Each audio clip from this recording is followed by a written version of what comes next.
3 घंटे बिजली चाहिए। क्या आप धर्म आधारित भाजपा चाहते हैं या आप 3 फसली बीआरएस चाहती है? निजामाबाद में कई विकास कार्यों की शुरुआत करने वाले केटीआर ने स्पष्ट किया कि जो विकास 60 वर्षों में नहीं हुआ वह 6 वर्षों में हुआ। मंत्री ने आलोचना करते हुए कहा कि रेवंत रेड्डी तेलंगाना वादी नहीं है, बल्कि तेलंगाना के लिए एक बीमारी है। मंत्री सिंगिरेड्डी निरंजन रेड्डी ने कहा कि 2 पैर सिद्धांत रखने वाले और चंद्रबाबू का अनुसरण करने वाले रेवंत रेड्डी तेलंगाना को न्याय का समर्थन नहीं कर सकते। मंत्री ने कहा कि अगर वह कोंडगल में हार गए तो राजनीतिक संन्यास लेने की बात कहने वाले क्यों मुखर गए हैं।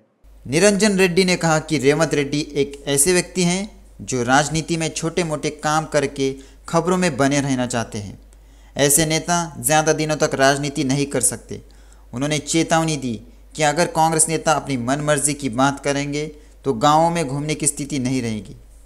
मंत्री सबिता इंदिरा रेड्डी ने रंगारेड्डी जिले के महेश्वरम मंडल के अंतर्गत सिरिगिरीपुरम गांव के सामुदायिक भवन और बीटी सड़क निर्माण कार्यों की आधारशिला रखी। निर्माण कार्य 1 करोड़ 13 लाख रुपए की धनराशि से कराया जाएगा। बाद में मंत्री ने ग्राम पंचायत भवन, आंगनबाड़ी भवन और सीसी रोड का प्रारंभ किया। मंत्री सबिता ने कहा कि मुख्यमंत्री केसीआर मानसा पुत्री पल्ले की प्रगति के साथ गांवों में आमूलचूल परिवर्तन हुए हैं और वे पवित्रता के निवास बन गए हैं। उन्होंने कहा कि हमारे तेलंगाना के गांवों को राष्ट्रीय स्तर पर पुरस्कार मिल रहे हैं। उन्होंने कहा कि राज्य में 12,769 ग्राम पंचायतों में ट्रैक्टर, ट्रॉली और टैंकर उपलब्ध कराए गए हैं और नर्सरी, डंपिंग यार्ड, वैंकुट धाम और ग्रामीण प्रकृति वन स्थापित किए गए हैं। हैदराबाद के जवाहर नगर में एक शराबी युवक द्वारा एक युवती से छेड़छाड़ की घटना घटी।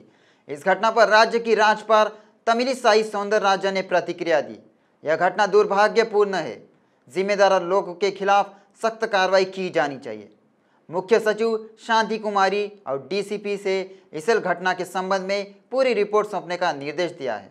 जवाहर नगर थाना इलाके में शराबी पैदमारैया नाम का मजदूर इसी महीने की 6 तारीख को रात करीब 8:30 बजे अपनी मां के साथ बालाजी नगर बस स्टैंड से घर जा रहा था।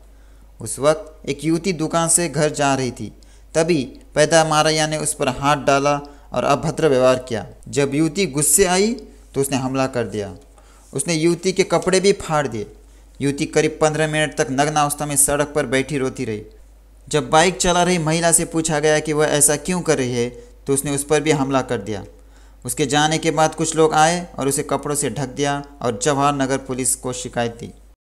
बीजेपी तेलंगाना प्रदेशाध्यक्ष किशन रेड्डी ने कहा कि लोकसभा में अविश्वास प्रस्ताव पर बहस के दौरान यह साफ हो गया है कि बीआरएस, कांग्रेस और मजलिस एक ही पार्टी है।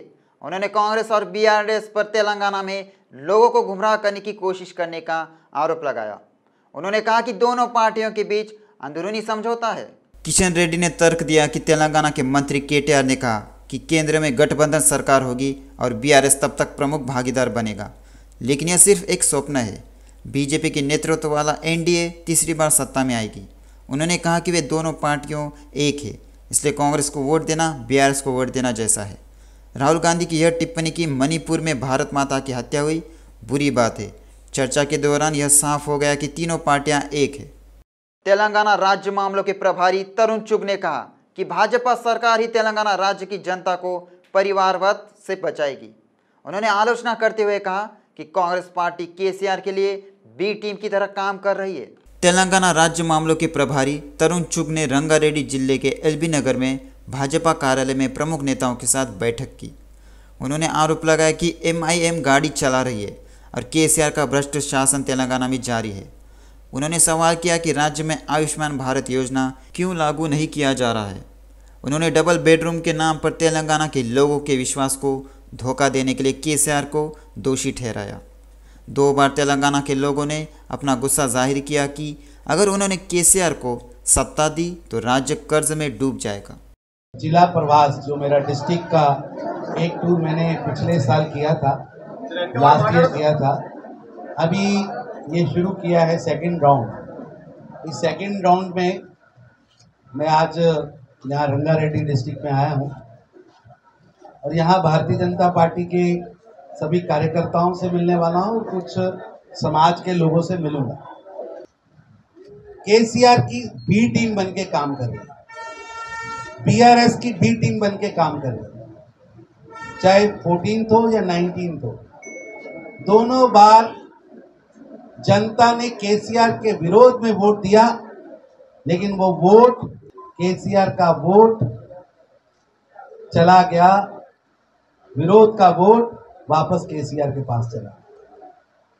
लोगों को समझ आ गया है कि अगर केसीआर के कुशासन से, अहंकार से, भाई भतीजावाद से, भ्रष्टाचार से, परिवारवाद से अगर मुक्ति चाहिए तो मुक्ति केवल व केवल केवल व केवल भारतीय जनता पार्टी दे सकती है, क्योंकि श्री नरेंद्र मोदी जी जैसा एक गरीब हितकारी, युवा महिलाओं के सपनों को पूरा करने वाला प्रधानमंत्री भारतीय जनता पार्टी के पास है, जो गरीब की चिंता करता है। आयुष्मान भारत, 5 लाख रुपए का मेडिकल इंश्योरेंस का गारंटी नरेंद्र मोदी जी ने दिया, सारे देश में लागू है, तेलंगाना में लागू नहीं है। केसीआर साहब जवाब दो, क्या यहाँ का गरीब उसका इलाज नहीं होना चाहिए? हमने कहा कि देश के अंदर हर गरीब को मकान मिलेगा। 4 करोड़ प्रधानमंत्री आवास योजना के तहत मकान मिले हैं लोगों को, लेकिन केसीआर साहब ने वो स्कीम यहाँ चलने नहीं दी और डबल बेडरूम के नाम पर तेलंगाना की जनता के साथ धोखा किया है। हैदराबाद मेट्रो हैदराबाद के महान शहर के मुख्य आकर्षणों में से एक है। यह एलबी नगर से मियाँपुर तक और नागौर से रायदुर्गम तक फैला हुआ है। बीच में एमजी बस स्टैंड से जुबली बस स्टैंड तक मेट्रो चलती रहती है, लेकिन यातायात समस्या का स्थायी समाधान करने की दिशा में महा मेट्रो प्रस्ताव सामने लाया गया।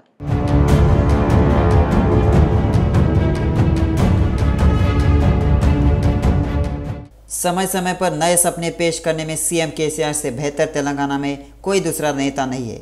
जब राज्य विधानसभा चुनाव करीब आ रहे थे तो केसीआर को अचानक महानगर में व्यापक यातायात समस्या की याद आ गई। 9.5 साल तक सत्ता में रहने के दौरान उन्होंने मेट्रो के लंबित 5 किलोमीटर का काम पूरा नहीं किया। केसीआर वादा कर रहे हैं वे मेट्रो का निर्माण कराएंगे।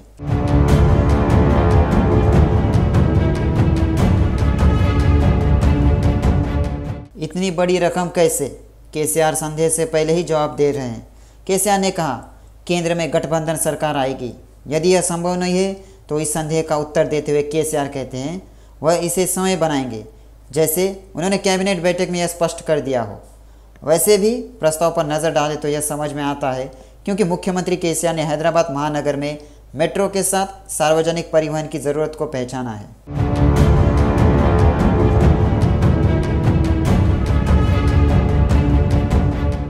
मौजूदा मेट्रो लाइनों के अलावा हवाई अड्डे को जोड़ने के लिए मेट्रो परियोजना शुरू की गई है। इसके अलावा 8 नई लाइनों के साथ भारी रिंग रोड पर मेट्रो बनाने का एक नया सपना भी सामने आया है। कैबिनेट बैठक में इसे कम करने के लिए फैसला लिया गया। मेट्रो का विस्तार फार्मा सिटी से शमशाबाद हवाई अड्डे से जलपली से तुक्कुगुड़ा से कंदुकुरु तक किया जाएगा।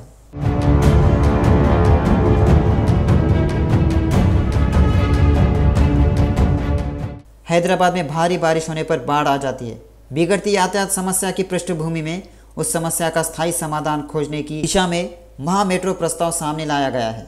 ऐसा कहा जाता है महा मेट्रो को लाखों लोगों के आगमन का सामना करने के लिए डिज़ाइन किया गया है, चाहे शहर कितना भी बड़ा हो जाए। मौजूदा 70 किलोमीटर मेट्रो के अलावा रायदुर्गम से शमशाबाद हवाई अड्डे तक 31 किलोमीटर मेट्रो लाइन के निर्माण की आधारशिला रखी जाएगी।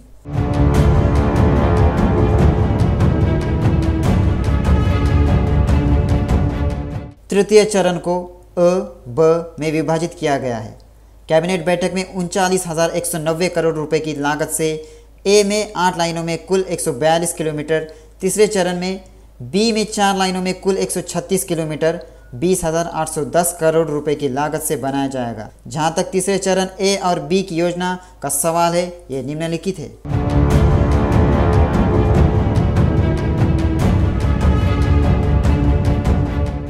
अविश्वास प्रस्ताव पर बहस के दौरान टीपीसीसी अध्यक्ष रेवंत रेड्डी ने बीजेपी और प्रधानमंत्री मोदी पर जमकर निशाना साधा। आदिवासी दिवस के मौके पर लोकसभा में सभी आदिवासी भाइयों को शुभकामनाएं दी। उन्होंने कहा कि अगर प्रधानमंत्री मोदी अंतर्राष्ट्रीय आदिवासी दिवस के मौके पर इस बैठक में शामिल होते और मणिपुर में महिलाओं पर हमले, नरसंहार और बलात्कार की निंदा करते और इस सदन के मंच पर जनजाति से माफ़ी मांगते तो उन्होंने कहा कि उनका सम्मान बढ़ जाता। यह आदिवासियों और गिरिजनों के प्रति प्रधानमंत्री की उदासीनता को दर्शाता है। उन्होंने कहा कि सिर्फ मणिपुर की घटना ही नहीं बल्कि सत्ताधारी दल ने पिछले 9 सालों में लोगों को धोखा दिया है, इसलिए वे अविश्वास प्रस्ताव का समर्थन कर रहे हैं।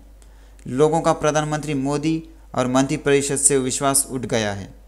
उन्होंने कहा है कि प्रधानमंत्री पद से तुरंत इस्तीफा देने के इरादे से अविश्वास प्रस्ताव पेश किया है।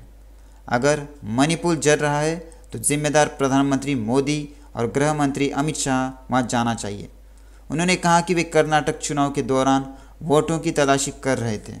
YSR तेलंगाना पार्टी के अध्यक्ष YS शर्मिला ने कहा कि हालांकि बांसरा IIIT में अब तक 27 छात्र आत्महत्या कर चुके हैं, लेकिन बंदीपोटला राष्ट्र समिति में कोई चिंता नहीं है।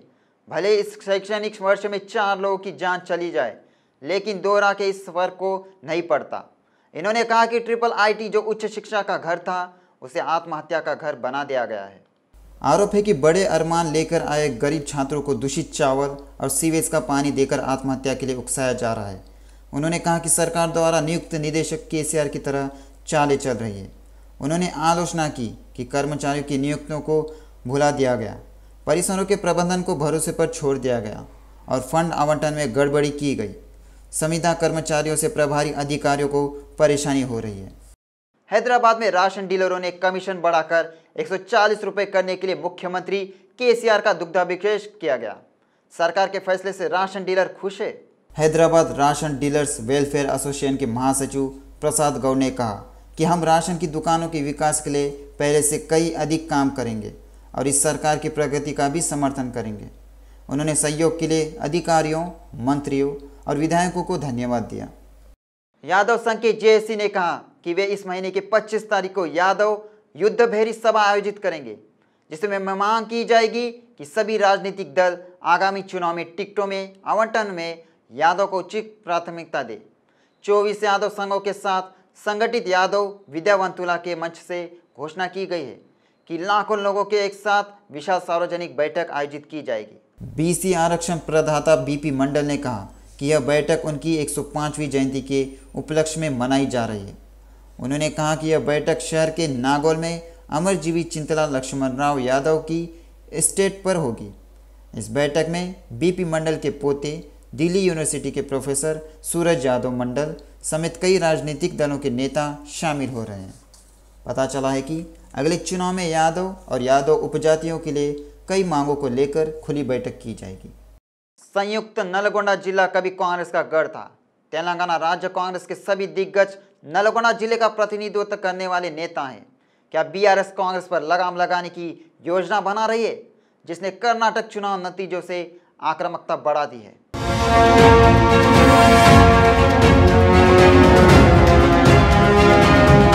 BRS ने चुनाव की पृष्ठभूमि में संयुक्त नलगोंडा जिले पर विशेष ध्यान केंद्रित किया। इसके तहत विभिन्न दलों के नेताओं को पार्टी में शामिल करने पर विशेष ध्यान दिया गया। सत्तारूढ़ BRS मंत्री जगदीश रेड्डी और पार्टी विधायक विभिन्न दलों के महत्वपूर्ण नेताओं और कार्यकर्ताओं को अपनी पार्टी में शामिल करने को सर्वोच्च प्राथमिकता दे रहे हैं। मंत्री जगदीश रेड्डी ने लगातार चुनाव में जया केतन को खड़ा करके नलगोंडा जिले के पूर्व कांग्रेस के गढ़ को गुलाबी पहाड़ी में बदल दिया है।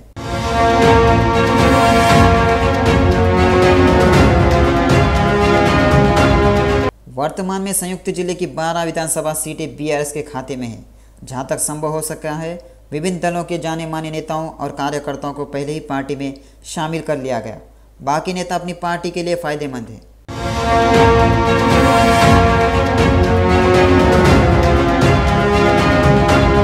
इस संदर्भ में कर्नाटक चुनाव, भट्टी विक्रमार्क पदयात्रा और पोंगुलेटी खम्मम सभा के साथ संयुक्त नलगोंडा जिले के नतीजों ने कांग्रेस की आक्रामकता बढ़ा दी है। संयुक्त जिले से 2 सांसद कोमिटी रेड्डी वेंकट रेड्डी और उत्तम कुमार रेड्डी हर बार चुनौती दे रहे हैं कि अगले चुनाव में कांग्रेस 12 की 12 सीटें जीतेगी। ऐसा लगता है कांग्रेस की आक्रामकता को रोकने की रणनीति के तहत यादाद्री जिला DCC अध्यक्ष कुंभम अनिल कुमार रेड्डी को BRS में शामिल किया गया है।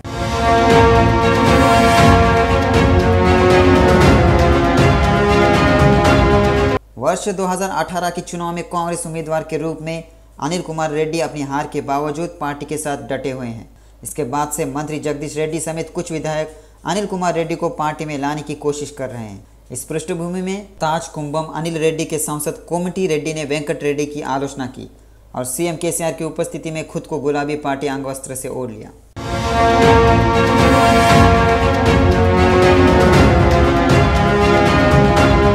राज्य कांग्रेस का प्रतिनिधित्व करने वाले सभी दिग्गज संयुक्त नलगोंडा जिले से हैं। कांग्रेस के प्रमुख नेताओं की आक्रामकता को रोकने के हिस्से के रूप में बीआरएस ने दक्षिण तेलंगाना, विशेष रूप से संयुक्त नलगोंडा जिले में अपना विशेष ध्यान बढ़ाया है। पिछले विधानसभा चुनाव में कांग्रेस के जाना रेड्डी, कोमटी रेड्डी वेंकट रेड्डी, रामारेड्डी दामोदर रेड्डी जैसे नेताओं को हराया था और कांग्रेस के लिए असमंजस की स्थिति पैदा कर दी थी। बीआरएस अगले चुनाव में 12 विधानसभा सीटों पर दावा करने के लिए अभी से कदम बढ़ा रहा है।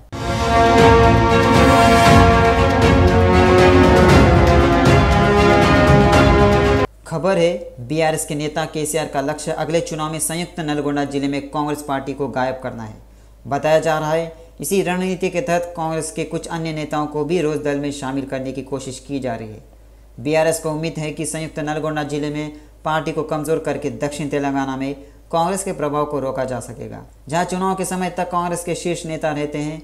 इसके एक हिस्से के रूप में कुंभम अनिल कुमार रेड्डी के साथ भुवनगिरी निर्वाचन क्षेत्र के एमपीपी और सरपंचों को गुलाबी पार्टी अंगवस्त्र से ओढ़ दिया गया है।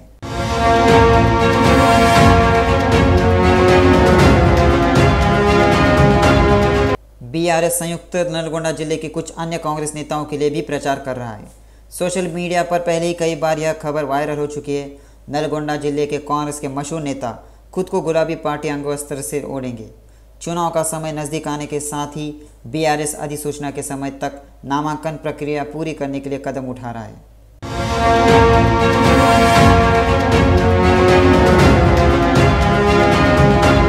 सीएम केसीआर ने बड़ंगपेट नगर निगम के विकास के लिए 50 करोड़ रुपए मंजूर किए हैं। इसके बाद बड़ंगपेट बीआरएस पार्टी के नेताओं ने बड़ंगपेट गणेश मंडप से अंबेडकर प्रतिमा तक रैली निकाली। बाद में उन्होंने अंबेडकर की प्रतिमा पर माल्यार्पण किया। बीआरएस नेताओं ने कहा कि वे राज्य की शिक्षा मंत्री सबिता इंद्रा रेड्डी के नेतृत्व में निर्वाचन क्षेत्र के विकास के लिए कड़ी मेहनत कर रहे हैं। विकास देखने के लिए बेचैन विपक्षी दलों को सलाह दी जाती है कि वे मंत्री पर कीचड़ उछालने की कोशिश से बचे। उन्होंने कहा कि किसी भी विधानसभा क्षेत्र का विकास हो तो उसे खुशी होनी चाहिए, लेकिन विकास को अवरुद्ध करना ठीक नहीं है। टीपीसीसी के वरिष्ठ उपाध्यक्ष निरंजन ने कहा कि यह हास्यास्पद है कि केटीआर सिलसिला में पैसा और ड्रग्स दिए बिना चुनाव जीतेंगे। केटीआर को सलाह दी गई कि वह अपने दिल पर हाथ रखे और सच बताए। उन्होंने अपनी पार्टी के सभी उम्मीदवारों से खुद को घोषित करने और अपनी बात पर कायम रहने को कहा। बीआरएस का पिछले चुनाव में पैसा और शराब बांटने का इतिहास रहा है। शैक्षिक समस्याओं के समाधान को लेकर सचिवालय का घेराव करने पहुंचे एआईएसएफ नेताओं पर पुलिस ने लाठीचार्ज किया। इस लाठीचार्ज के विरोध में ओयू छात्र संघ के नेतृत्व में राज्य सरकार का पुतला फूंका गया। छात्र संघों के नेताओं ने मांग की है कि एआईएसएफ अन्य छात्र संघों और मीडिया को सरकारी शिक्षण संस्थानों में प्रवेश पर रोक लगाने की जीओ को तुरंत वापस लेने की मांग की। इस क्रम में लंबित छात्रवृत्तियां जारी की जाए और शिक्षा क्षेत्र की समस्याओं का समाधान किया जाए।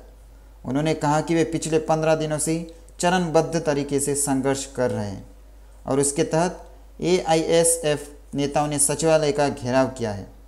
एआईएसएफ नेताओं के ऊपर डीसीपी वेंकटेश्वरला और अन्य पुलिस अधिकारियों ने हमला किया है। ओयू छात्र संघों के नेताओं ने मांग की कि सभी कार्यों के लिए जिम्मेदार सभी लोगों को निलंबित किया जाना चाहिए। South east traffic DCP Srinivas ने मलकपेट ट्रैफिक इंस्पेक्टर शिवचंद्र के साथ हैदराबाद चादरघाट पुलिस स्टेशन क्षेत्र में दौरा किया। व्यापारियों को यातायात नियमों के प्रति सचेत किया गया। दोपहिया वाहन चालकों को यातायात नियमों के प्रति जागरूक किया गया। ट्रैफिक डीसीपी ने चेतावनी दी कि दोबारा ट्रैफिक नियमों का पालन किए बिना मनमर्जी से वाहन पार्क करने वालों के खिलाफ सख्त कार्रवाई की जाएगी। वह जमीन 35 करोड़ रुपए प्रति एकड़ है। वह जमीन यानी कोकापेट नियोपोलिस फेज 2 में एचएमडीए द्वारा तय की गई जमीन की कीमत है, लेकिन रियल्टी कंपनियों के बीच इस जमीन को खरीदने के लिए काफ़ी होड़ लगी है। नतीजा यह हुआ 40 करोड़, 50 करोड़, 60 करोड़, 70 करोड़ रुपए से बढ़कर 100 करोड़ रुपए पर पार हो गई। इस नीलामी को देखने वाले कई लोगों के मुंह से एक ही शब्द निकला, क्या यह जमीन है या सोने की खान है।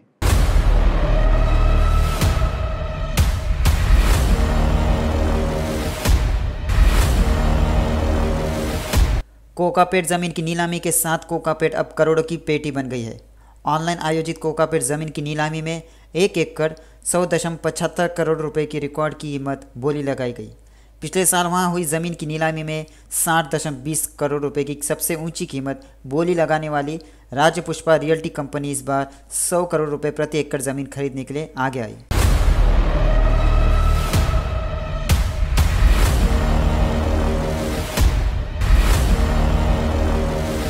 HMDA अधिकारियों द्वारा प्रति एकड़ न्यूनतम कीमत 35 करोड़ रुपए तय की गई थी, लेकिन प्रति एकड़ औसत कीमत 73.23 करोड़ रुपए बोली लगाई गई।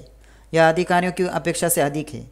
कई कंपनियां न्यूनतम कीमत से दोगुनी कीमत पर जमीन खरीदने के लिए आगे आए हैं। सबसे कम प्रति एकड़ 67.25 करोड़ रुपए बोली लगाई गई।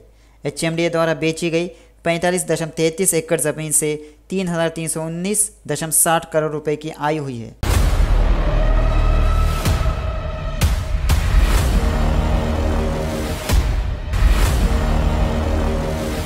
कोकापेटा जमीन की नीलामी पर 111 GO को हटाने का असर कहीं पर भी दिखाई नहीं दिया।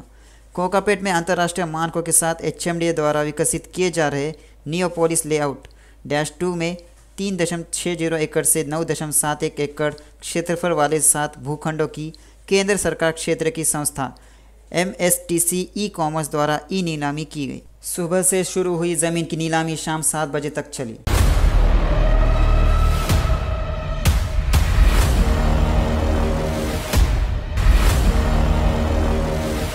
सुबह 11 बजे से दोपहर 2 बजे तक 6, 7, 8 और 9 प्लॉट की नीलामी की गई और दोपहर 3 बजे से शाम 6 बजे तक 10, 11 और 14 प्लॉट की नीलामी की गई। ई नीलामी में भाग लेने वाली कई रियल एस्टेट और अन्य कंपनियों ने प्रतिस्पर्धात्मक रूप से कीमत बढ़ा दी है। अधिकतम एकड़ की कीमत 100.75 करोड़ रुपए प्लॉट नंबर 10 पर बोली लगाई गई है। इसका विस्तार 3.6 एकड़ है।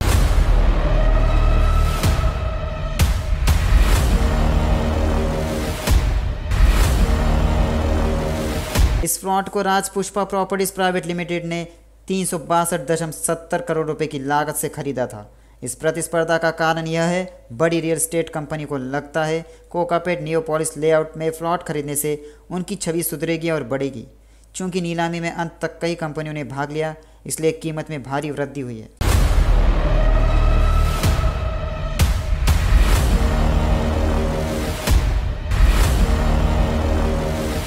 इसके चलते कुछ कंपनियां पीछे हट गई है। साथ ही इस बार 3 नई रियल एस्टेट कंपनियां यहां पर ज़मीन की खरीदी की है।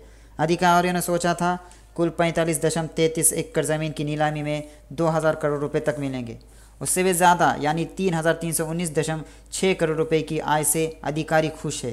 पिछले साल 15 जुलाई को कोकापेट में HMDA ने 49.94 एकड़ ज़मीन बेची और उससे 2000 करोड़ रुपए की आय हुई है।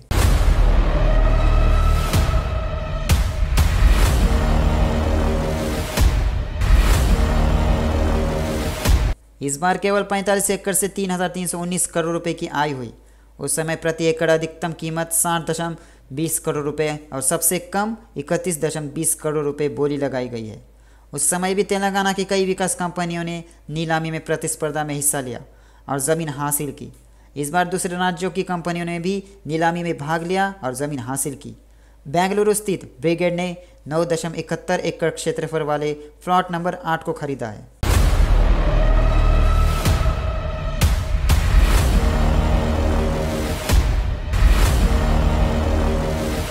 सबसे अधिक कीमत पर प्लॉट नंबर 10 पाने वाले राज पुष्पा संस्थान ने 6.55 एकड़ क्षेत्रफल वाला प्लॉट नंबर 7 भी खरीदा है। राज पुष्पा इन 2 भूखंडों की खरीदों में एक संयुक्त उद्यम के साथ आई है। गौरतलब है, ई नीलामी में पहला प्लॉट सत्यनारायण ने रेड्डी मन ने खरीदा था। इस बार भी उन्हीं की कंपनी MSN फार्मकेज संस्था ने 7 एकड़ क्षेत्रफल का 6वां नंबर प्लॉट हासिल किया।